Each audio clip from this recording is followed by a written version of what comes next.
up to Mark 14, verses 66 to 72, in our verse-by-verse study through the Gospel of Mark. We are in the final 24-hour period of Jesus' life, leading up to his death by way of crucifixion. We know that Jesus has already been arrested. He's been arrested by the authorities.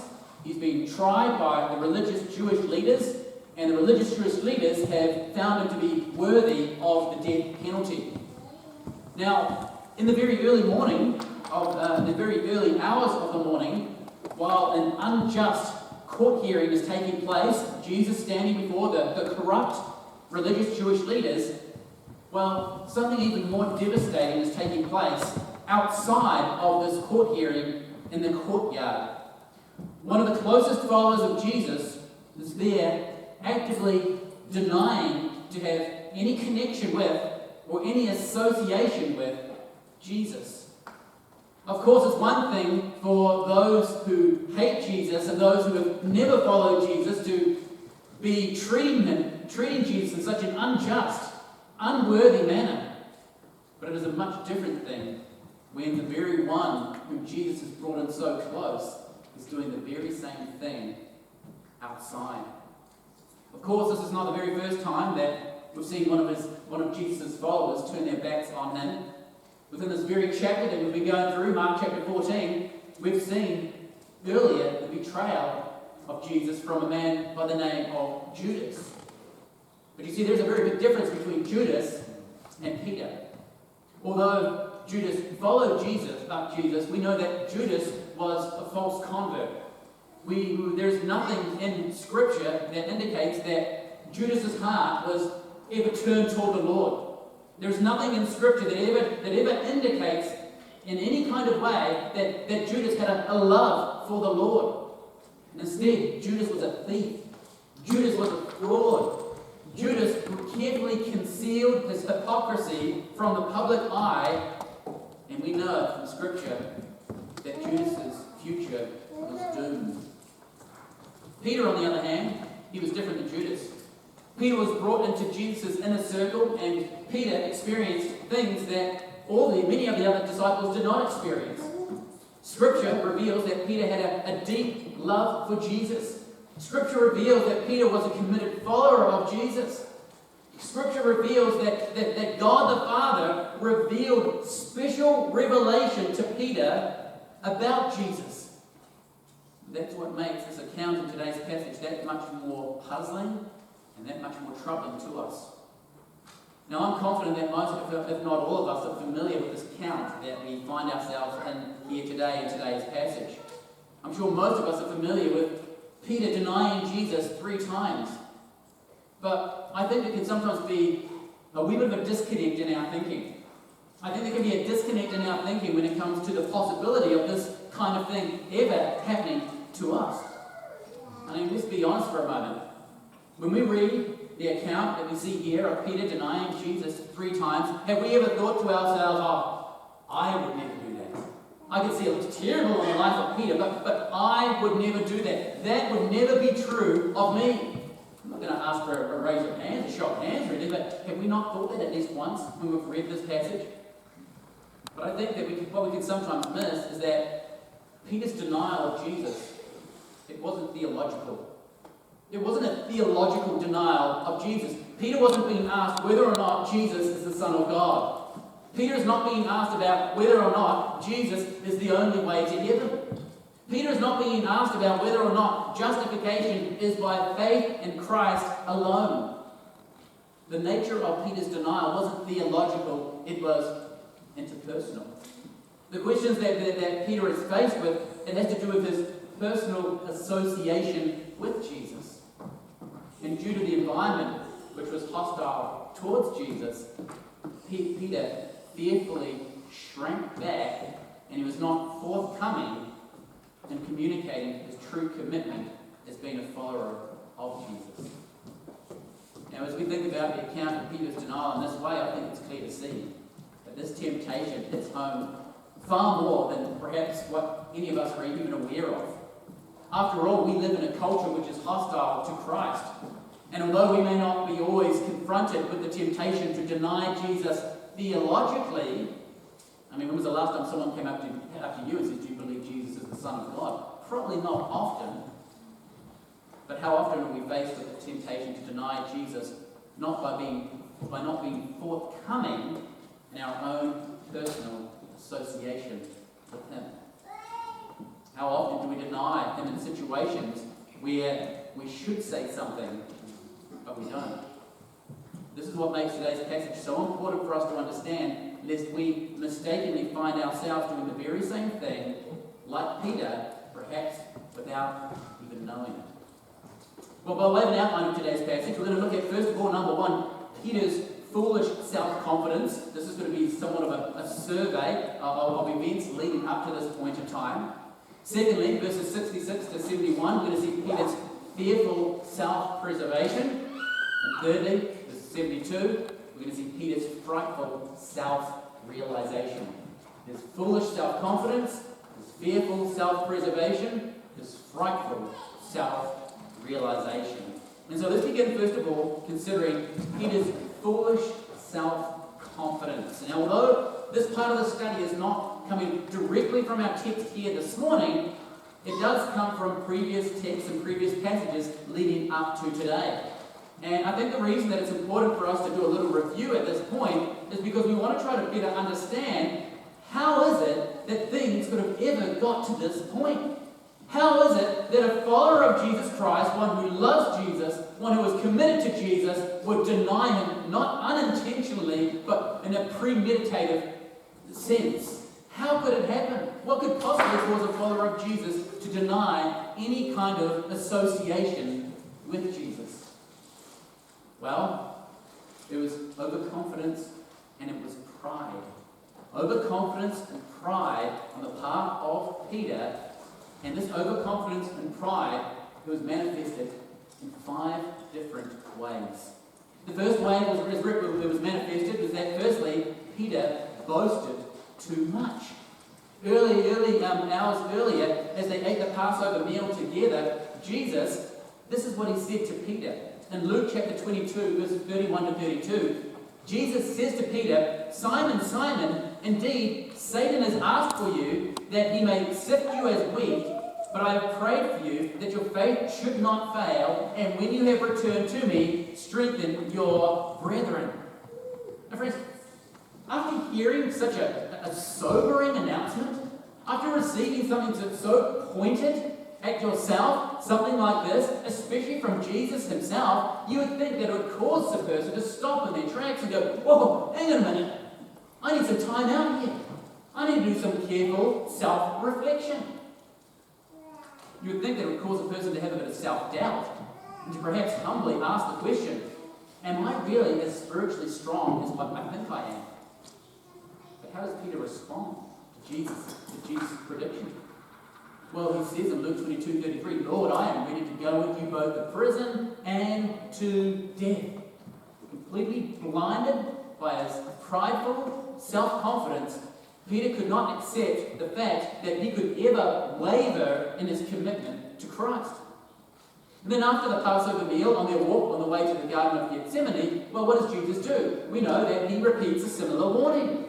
He tells all of his disciples, "Hey, all of you will abandon me. All of you will flee and deny association with me. You will just hightail it out of there."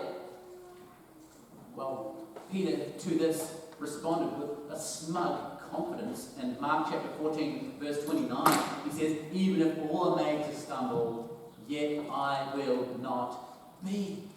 And even when Jesus made the prediction even more specific to Peter, so look, everyone will abandon me in a general sense, guys, but then he makes it even more specific to Peter.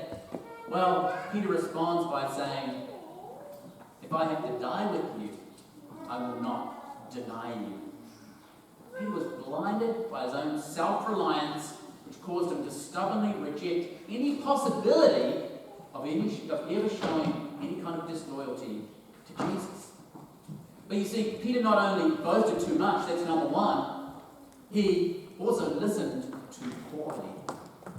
Well, instead of hearing Jesus' repeated warnings again and again and again, well, Peter not only blinded his mind, but he also deafened his ears. He would refuse to hear it.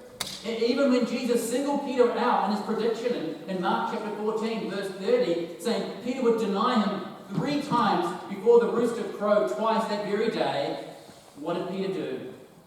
He didn't even take a moment to reflect on that prediction. Instead, he closed his ears and he even began to argue with Jesus. But not only did Peter listen too poorly, number 3, his pride also caused him to pray too little. When Jesus and the disciples arrived in the Garden of Gethsemane, Peter was one of the disciples that Jesus instructed to just sit there and to pray, specifically lest he be tempted or led into temptation. This was a time for Peter and the other disciples to arm themselves spiritually.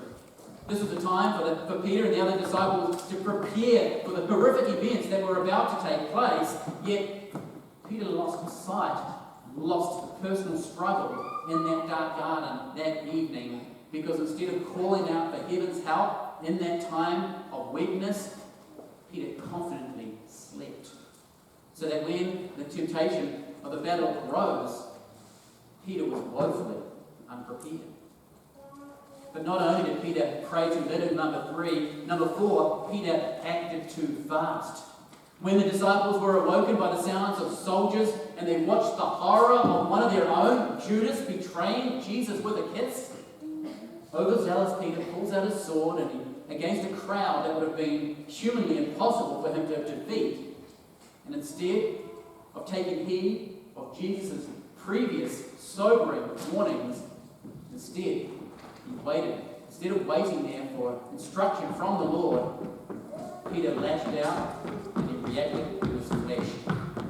Peter demonstrated that his actions were reckless, that his pride led him to do something that was unnecessary, that his pride and over self-confidence led him to actually do something that was running contrary to the Word of God. But not only did Peter act too fast, number 5, Peter followed too far. After Jesus was arrested, Peter followed at a distance. Peter found himself caught between fear and faith. Peter found himself caught between cowardice and courage. Peter was curious to see what would happen to Jesus, but he was not brave enough to stand with Jesus. Peter was so confident in his own strength, he was so confident in his own abilities that he felt he was strong enough to step right up to the point of temptation and to not give in. Peter thought he could step right up to the point of temptation and that he could last the distance through that trial. But what he was going to find out is that he was woefully unprepared. His foolish, prideful self-confidence blinded him to the reality of where he was really at. In a similar way, it's important that we, ourselves, it's important that we think clearly about ourselves, specifically when it comes to falling into particular sins. The most vulnerable person is a person who will say, it could never happen to me. I would never commit fornication. I would never fall into adultery. I would never be given to watching pornography. Because you see, those who think that it could never happen to them, they're not going to be on guard when those subtle temptations come their way. In fact, a person's pride, which tells them that they're stronger than any temptation that will come their way, their pride actually blinds them to the seriousness of the temptation when it arises. And when a person is blinded by the seriousness of the temptation, well, what follows is never good. The writer of Proverbs puts it this way, Proverbs 16 verse 18 says, pride goes before destruction and a haughty spirit before a fall. Because what our pride does is that it fails to see and to recognize the dangers that are right before us. It's for this reason Peter writes this in 1 Peter 5:8. He says, be sober, be vigilant, because your adversary, the devil, walks around like a roaring lion, seeking whom he may devour. It's for this reason we need to pay special attention to exhortations like 1 Peter 5, but also exhortations such as Paul's exhortation to the Corinthians, 1 Corinthians 10:12, that says, therefore, let him who thinks he stands take heed lest he falls. Well, following Peter's foolish self-confidence, we come next to Peter's fearful self-preservation, verses 66 to 71. We know that Peter, at this point in time, he is in the courtyard of the high priest. Inside the house, Jesus is being tried by the high priest, whose name is Caiaphas, along with all the other religious Jewish leaders at that time. We know that it's still very early hours in the morning. It's not daylight. It's somewhere between 1 and 3 a.m. So let's begin to see how this whole situation unfolds. Give your attention now to verse 66 in the Bibles. Now, as Peter was below in the courtyard, one of the servant girls of the high priest came, and when she saw Peter warming himself, she looked at him and said, "You also were with Jesus of Nazareth." But he denied it, saying, "I neither know nor understand what you are saying." And he went out to the porch, and a rooster crowed. Again, notice very carefully here, the servant girl's statement is not theological in nature, is it? She's not asking Peter what it is that he believes about Jesus, but she's stating specifically in terms of his association with Jesus. Peter is obviously caught off guard here. I mean, in his mind, he thought that he was far enough from Jesus so that he wouldn't raise any eyebrows. But here, now that he's unexpectedly identified in a public setting with other people around, instead of responding with a bold confession, he responds like a coward. In the heat of the moment, with sudden panic, Peter denies any association with Jesus. In his response, verse 68, Peter basically claims to not understand what the servant girl has said. "Oh, I'm sorry. I don't understand what you're saying." He didn't even ask her to rephrase it. He knew darn well what she was saying. "Oh, I have no idea. I can't make out the charge that you're bringing to me." That's the nature of this denial. And with that, it says that Peter leaves himself from warming himself in a nice comfortable environment near the fire in the early hours of the morning. And instead, he goes and he retreats to a porch, which he probably hopes that his identity will be kept a bit more safer if he moves back in the shadows a little bit. Notice that. He comes to the face of temptation. He's there, he thinks he's doing okay, but instead of just coming to the light, instead of being truthful about the situation, he now retreats. He retreats to the porch, he retreats to the shadows. It's interesting that the rooster crows the first time. Peter's already denied Jesus once, yet Peter's conscience is unreached. Well, continuing, you notice there, verse 69. And the servant girl saw him again, and began to say to those who stood by, "This is one of them." But he denied it again. And so the very same girl comes, who challenges Peter at the fire, bumps into Peter once again, and says, "This is one of them." Now, if we cross-reference this with Matthew's account and also Luke's account, we know that there were two other servants that were with him, a male and a female, possibly others as well. And for the servant girl to say, "This is one of them," well, obviously this means that the disciples of Jesus had been the topic of conversation amongst those who were around the courtyard in the dead of night. And so what she's doing is that she's just simply pointing Peter out as one of the ones which they've all been talking about. And that kind of makes sense. They've seen Jesus brought in. They've heard of his popularity. They know that something's taking place inside the house of Caiaphas. And there they are talking about the disciples of this, the one who have followed this guy. And there he points them out. There's one of them. But for a second time, notice there that Peter denies any association with Jesus.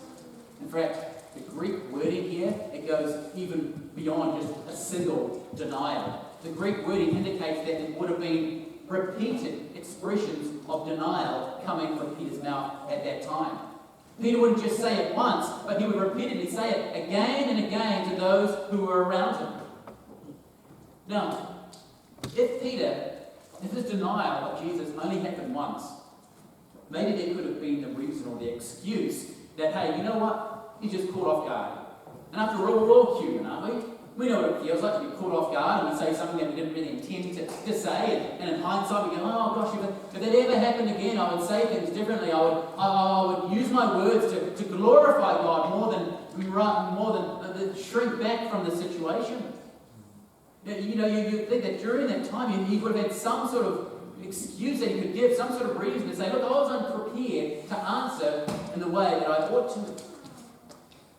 But in between the first and the second time, Peter would have had time to reflect on things. He would have had time to reflect on how it is that he answered that servant girl the first time. He would have had the opportunity to work out what is it would I say if I was confronted with the same statement again. But for Peter to deny Jesus a second time, this demonstrates to us that his act of cowardice was premeditated. He thought about what it is, how it is that he responded the first time, and there was absolutely no change. He had time to think it through, but he wasn't at all convicted by how it is that he had responded previously. And when we cross-reference with Matthew's account, we discover that the second denial here, it wasn't just a mild, off-the-cuff kind of denial, but according to Matthew 26:72, it says that he denied with an oath, I do not know the man. And so Peter was going as far as putting himself under an oath, which again is telling us that Peter's denial wasn't an accident. He was strongly going out of his way to deny any kind of association with Jesus. Now Peter is obviously thinking that his emotional response, he's probably thinking that his repeated denials of Jesus is somehow convincing to those who are around him. Because instead of taking off, instead of running for the hills at that point, Peter continues to stay put. And so in his mind, Peter's thinking, you know what? I think I'm getting one up on these guys. I think by the emotion and about putting myself under an oath, about trying to be so convincing to those who are around me, I think I'm actually convincing them. And so he doesn't run for the hills like he will do shortly, but instead he's there, continuing to be where he is with the same kind of thinking. But with any hopes of not being confronted again, those are short-lived. Because notice next in verse 70, it says, and a little later, those who stood by said to Peter again, surely you are one of them, for you are a Galilean, and your speech shows it. Then he began to curse and swear, I do not know this man of whom you speak. Now, according to Luke's Gospel, about an hour had passed. An hour of time had passed between the second denial and the first denial. Sorry. An hour had passed between the second denial and the third denial.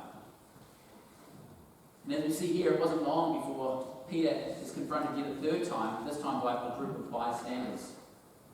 Some recognized Peter as a follower of Jesus because of his accent. His Galilean accent gave him away. But not only this, according to John chapter 18, verse 26, it says that Peter was identified in another kind of way. In John 18:26 is one of the servants of the high priest, a relative of him whose ear Peter cut off, said, did I not see you in the garden with him? And we talk about pressure. The pressure is coming upon Peter from every side. And the more he tries to escape the charges that are brought to him, the more that people are able to see right through Peter's evasive words. Now at this point, Peter is clearly flustered. At this point, Peter is clearly irate. He's agitated because he's unable to pull the wool over the people's eyes. He's agitated because he's been exposed for who he really is. So how does Peter respond? Does he say, okay guys, that's it. I give up. I know you can see right through my facade. I know you can see the truth of who I am. I truly am a follower of Jesus Christ. Does he respond in that way? Even when they back him into the corner and it's come from every corner. People are identifying. There's witnesses here that have seen him do things. That his accent attests to the fact that he's a follower of Jesus. Everything is pointing to the fact that he is a follower of Jesus Christ. But what does Peter do? Verse 71 says he begins to curse.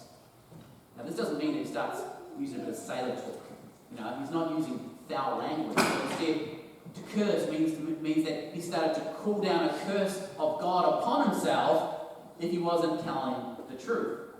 These kind of conditional curses were well known, among the Jews in that day. If they were really wanting to try to convince a person that, hey, what I am saying is true, they would do this thing where they would curse. So in verse 21, it says that he curses. May God strike me dead if I'm not telling the truth. That's the kind of idea. But notice also in verse 71, it says that Peter began to swear. Again, not talking sailor talk. Not foul language coming out of his mouth. Instead, to swear means to take an oath. It's talking about making a solemn pledge to one's truthfulness. If I'm not telling the truth, I'll give you my house.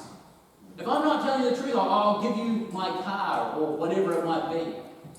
It's trying to add weight. It's trying to add strength to one's statements. Again, what is this showing us? It's showing us the extent to which Peter is trying to convince people that his words were true.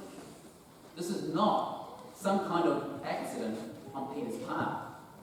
But instead, Peter's priority is clearly self-preservation, and his motive is clearly fear. His priority, self-preservation. His motive is fear. Friends, just think about this for a little bit. What's taking place here? Jesus has done so much for Peter. He called Peter. He invited Peter to follow him. Jesus accepted Peter in a way that no one had ever accepted Peter before. That Jesus had allowed Peter to witness the greatest miracles that any eye had ever seen. Jesus allowed for Peter to hear the greatest sermons that had ever been preached. Jesus had given Peter the privilege of being instructed. Jesus had given Peter the privilege of being instructed in such a way that Peter had never been instructed before. Jesus had loved Peter in a way that Peter had never been loved before. And at that very moment, on that very evening, Jesus was there being beaten, ridiculed, preparing to lay down his life for sins that he never committed. If we can take that just even a little bit further, Jesus was preparing to lay down his own life for the sins that Peter himself had committed. And what is Peter's response in light of all this? Verse 71. I do not know this man of whom you speak. My friends, a follower of Christ is not forthcoming about their association with Jesus. It is a grievous sin. When a follower of Christ is not upfront and not forthcoming that they are with Jesus all the way, it is perhaps one of the most grievous of sins. Not the unforgivable sin, as we'll see in Peter's case. But it is a grievous sin. Well, moving on from Peter's fearful self-preservation, verses 66 to 71, we come finally to Peter's frightful self-realization.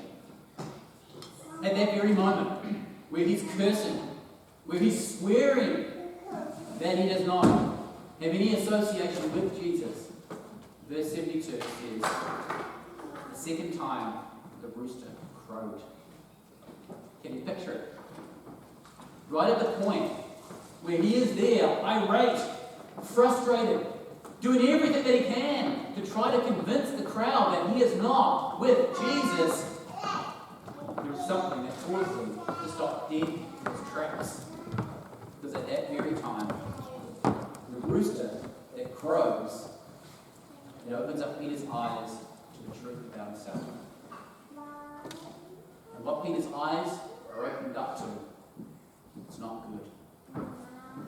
Can you imagine the weighty thoughts that flooded Peter's mind at that very time as he heard the shrilling, chilling sound of that rooster crowing a second time?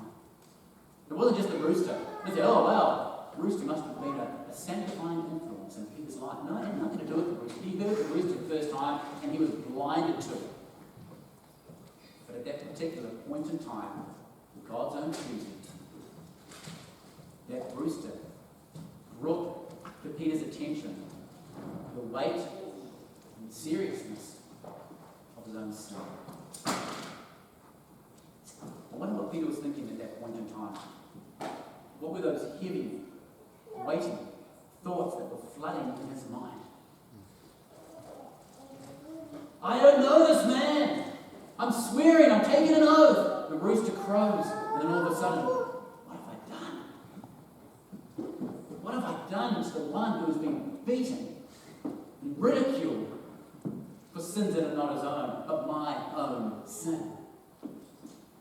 And to make matters worse, we're told just at that point when the rooster crowed, Luke 22:61, and the Lord turned and looked at Peter. Up until this point, Jesus had been falsely accused. He'd been convicted of blasphemy, mocked, beaten. And as the guards were probably leading Jesus across the courtyard, at that very time, at the very point in time where Peter's denial was at its most intense, the rooster crows. And when the rooster crows, both Jesus and Peter's eyes meet together. What does Peter see when he sees that penetrating gaze of his Lord looking deep beyond his eyes and into his soul? Well, Peter doesn't see a look of anger. Jesus was not angry. There wasn't a look of anger in Jesus' eyes. We know that because Peter's response is not that of fear, is it? He's not afraid. Instead, whatever Peter saw in Jesus' eyes, it made him feel guilt. It made him feel remorse. It made him feel shame for how far he had fallen. Under the gaze of the Lord, Peter felt the full weight of his sin. Under the gaze of the Lord, Peter immediately came to realize that all of his arrogant boasting in the past, just hours earlier, it was hollow and it was without any substance. Under the gaze of the Lord, Peter recognized that he had been disloyal, disobedient, and dishonest. Under the gaze of the Lord, Peter's self-confidence was shattered, and he realized that he was standing there a broken man. Under the gaze of the Lord, Peter walked away from that courtyard a different person than what he entered into it as. Under the gaze of the Lord, Peter learned the hard way that God's word is always true. Notice verse 72 there. Then Peter called to mind the word that Jesus had said to him, before the rooster crows twice, you will deny me 3 times. And when he thought about it, he wept. If you cross-reference it with other passages, other accounts, other gospel accounts, it says that he wept bitterly. This is not just a little, trickle coming down his face. This is not just his eyes welling up with tears, but not quite enough to bring on a full howl. This is a man who is utterly and completely broken over his sin and over his two-faced denial of God who loved him and the God who was preparing to sin.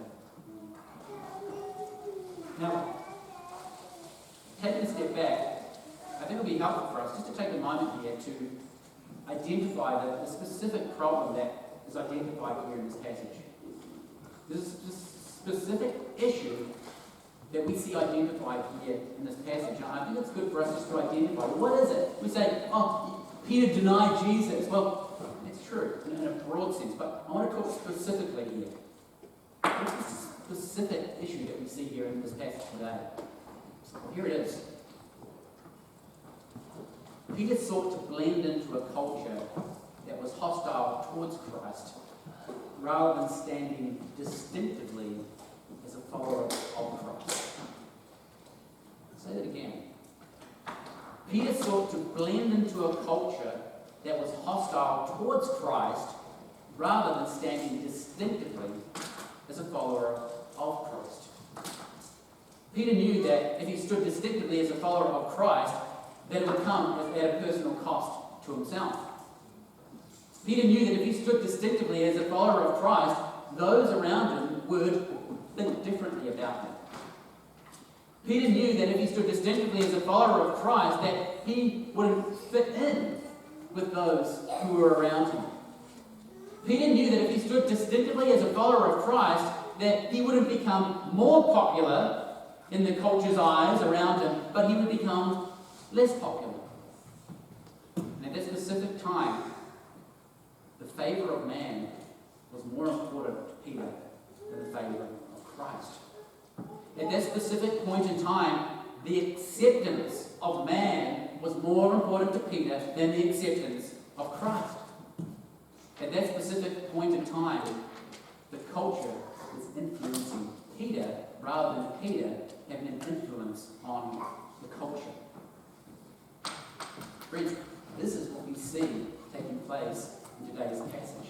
And so I think it's on this very point that we need to spend just a short amount of time, just in reflection. A short period of time in terms of application and how this might apply to us today. We've already seen what it was for Peter to try to blend into a culture that was hostile towards Christ instead of standing distinctively as a follower of Christ. That's what it was for Peter. The question needs to be asked, what about us? What is it for us? Now, I think there are two main areas of Christian living today where believers are faced with the temptation to blend in rather than stand distinctively. The first area where I believe the temptation is in the area of evangelism. And the second area that I believe the temptation is in the area of Christian ethics. By Christian ethics, I mean subjects such as abortion, divorce, homosexuality, same-sex marriage, things of that nature. The two areas which we face as temptations, primarily as believers today, to shrink back rather than stand firm. The two areas where I think as followers of Christ today that we would try to blend into the culture rather than standing firmly and distinctly as followers of Jesus. Number one, evangelism. Number two, Christian ethics. These are two areas, I believe. I want to focus just a little bit of time, just focusing now on the area of evangelism, just for a few moments. Evangelism was one of the things that was very, very difficult for the majority of believers to get their heads around. Evangelism, which is, by the way, a non-negotiable for the Christian, not just for those who we think are gifted, but for each and every Christian. This is an incredibly difficult part of Christian living for believers to come to grips with. For believers to say, okay, I will follow through with this. It is difficult. And that's why the majority of Christians do not evangelize, nor have ever evangelized biblically. And instead of just saying, well, I think it's just the fear of man, I just think, all these excuses that they might have, look, I think for us as a church, we kind of want to go just a little bit beyond that. I think we have to ask God to kind of show us, is there something deeper? Is there something that's below the surface that, similar to Peter not recognizing what it was for him, is there something in us that is preventing us, something below the surface that perhaps we're not even aware of, that's preventing us from not blending into the culture but standing firm as a follower of Christ within the culture? When we think about it, evangelism has to be perhaps the most boldest expression of a believer not blending in with the culture, isn't it? Evangelism is perhaps the boldest expression of a believer not blending into the culture, but rather standing distinctively as a follower of Christ. Because think about it, with evangelism, a believer is not trying to just survive the culture, which is hostile towards Christ. Instead, with evangelism, the believer is actually seeking to engage that culture, which is hostile towards Christ. Not just, no, I just want to get through this life in this fallen world. No, evangelism is going, you know what, I'm going beyond that. I'm not just surviving, I'm engaging the society which is hostile towards Christ. With biblical evangelism, believers putting themselves out there as one who is distinctively standing as a follower of Christ. A believer is drawing, in biblical evangelism, a believer is drawing a very well-defined line in the sand that says, look, you are over there, and I am over here. You need to come on to my side because I'm with Christ, and where Christ is, there's safety. I mean, there's no more polarizing thing for the Christian to go out and to evangelize. Because you're saying, you know what? You are not okay where you are. You are not okay with that worldview. It's not just your opinion of how you think life should go and my opinion of how life should go. You are on the wrong side, and you need to come to the right side because there is peace, and there is safety, and there's joy, and there's eternal life. I believe one of the main reasons that the majority of Christians today do not engage in active evangelism is for the same reason why Peter didn't stand distinctively as a follower of Christ back in the passage that we're looking at today. What is that reason? What is the reason why believers don't engage in evangelism today? The majority of them is because they are fearful. But I want to go even further than that. Again, we need to get beyond the general kind of terminology to try to diagnose the problem. We need to go deeper than that. What kind of fear? We need a bit more definition. When it comes to evangelism, believers just aren't fearful in a general sense. When it comes to evangelism, it's a fear of not blending in with the culture. It's a fear of being seen as different in the eyes of the culture. It's a fear of not being accepted by the culture. It's a fear of not being favoured or not being popular in the eyes of the culture. It's a fear of being criticised by the culture. You see, it's easy for us to critically look at Peter's situation about him not being forthcoming in his association with Christ.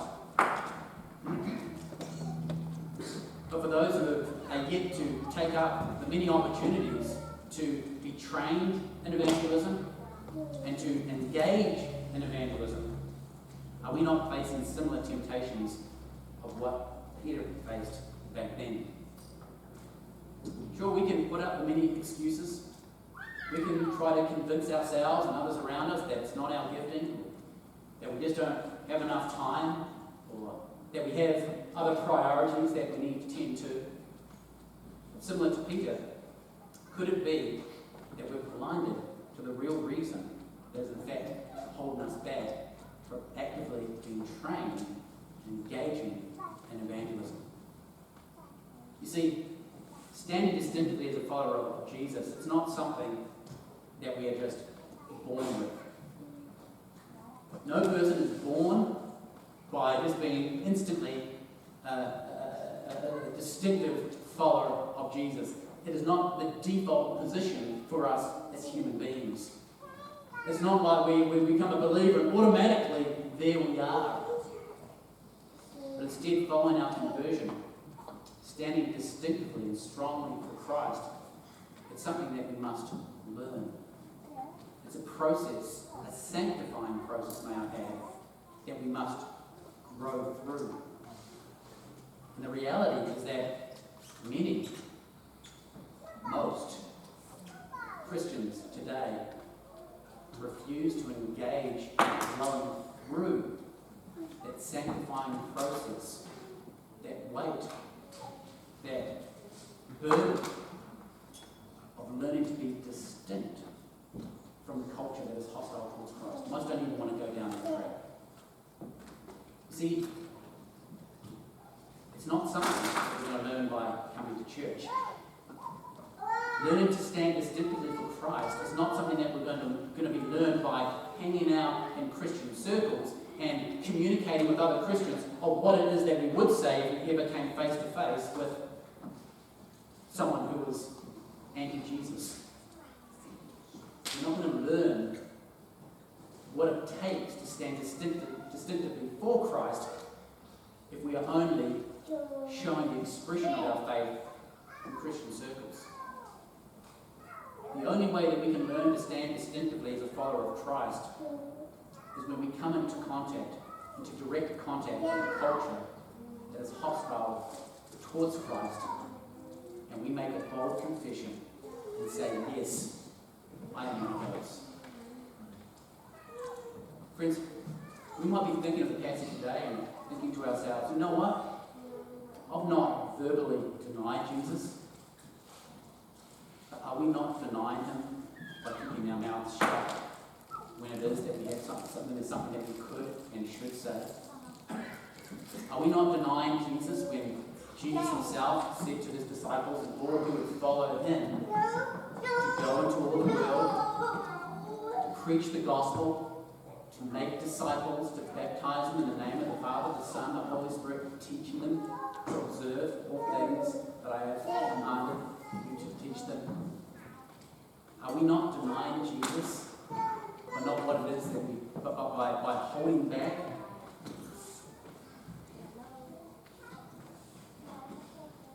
As we are learning to stand distinctively as a Christian, as a follower of Christ in a culture that is hostile towards Christ, all I can say is that it's not easy. Anyone who tells you that it's easy, they're a liar. It's not easy.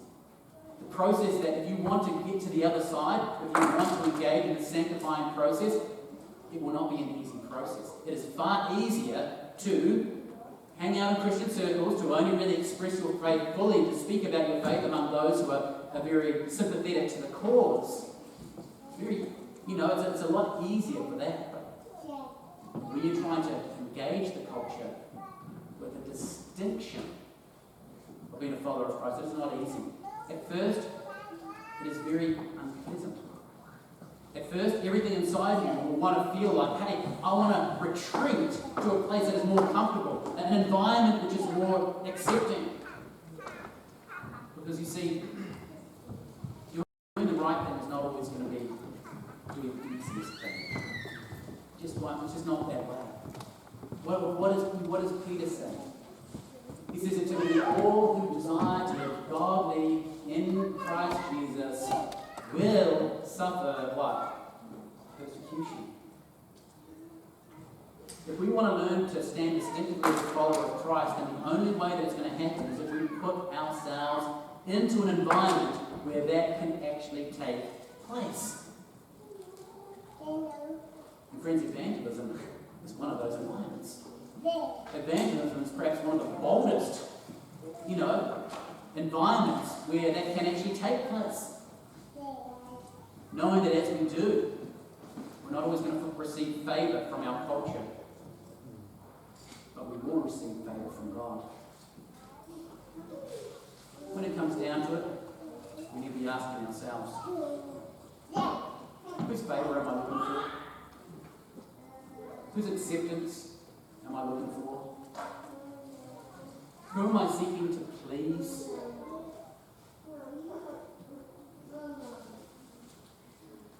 Well, for Peter, his unwillingness to stand distinctly as a follower of Christ was not an unforgivable sin.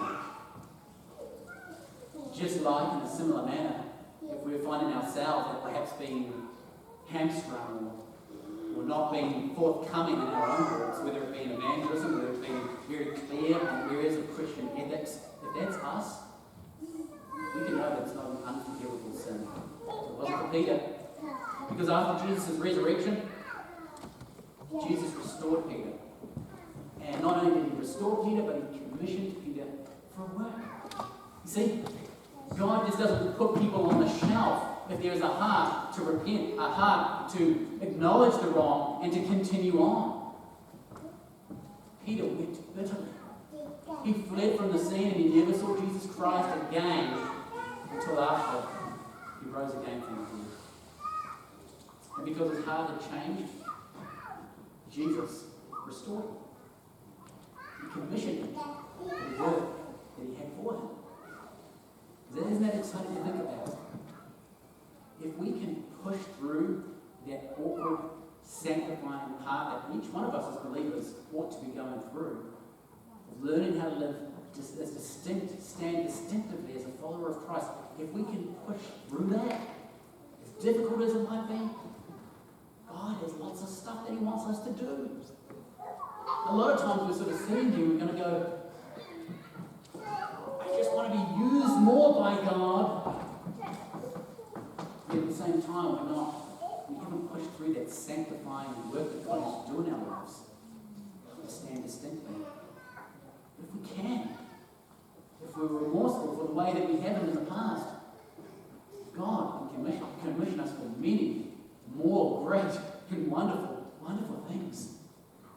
What can the Lord do in a person's life? They're saying, you know what? I will stand strongly with Jesus Christ regardless of what this culture which is hostile to Christ says about it. It's hard to stop a person like that, isn't it?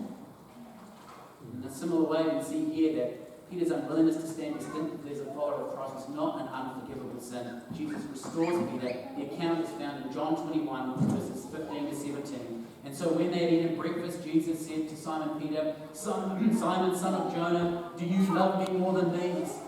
And he said to him, yes, Lord, I love you. He said to him, feed my lambs. He said to him again, a second time, Simon, son of Jonah, do you love me? And he said to him, yes, Lord, you know that I love you. And he said to him, tend my sheep. He said to him a third time, Simon, the son of Jonah, do you love me? Peter was grieved because he had said to him a third time, do you love me? And he said to him, Lord, you know all things. You know that I love you. And Jesus said to him, feed my sheep. Sometimes people ask, why is it that Jesus had to ask them 3 times? Think about how many times he denied him. But at the same time, think about how grievous the denial was, but how complete the restoration was. Jesus didn't say it once, he didn't say it twice, he said it 3 times. He ensured that Peter knew that he was done, he was forgiven, he was restored, and that he had a work ready for him. Friends, we've been, I think, confronted with a particularly challenging passage today. I know that I personally found it challenging, and I know for myself, I've needed to do some self-reflection, and I've needed to ask for forgiveness for areas in my own life, in the past and even at times in the present, where instead of standing distinctly as a follower of Christ, I've sought indiscreetly and sometimes even unknowingly trying to blend into a culture that's hostile towards Christ, trying to find a path of least resistance. Because I know I'm not the only one that's feeling that. I'm not the only one who struggles with that. It happened to Peter, it happened to me, I'm sure it's happening with you as well. The question is, well, what are you going to do with that? We're going to get up from here and go, well, that was an interesting sermon, a wee bit convicting, and let's get back to life as normal.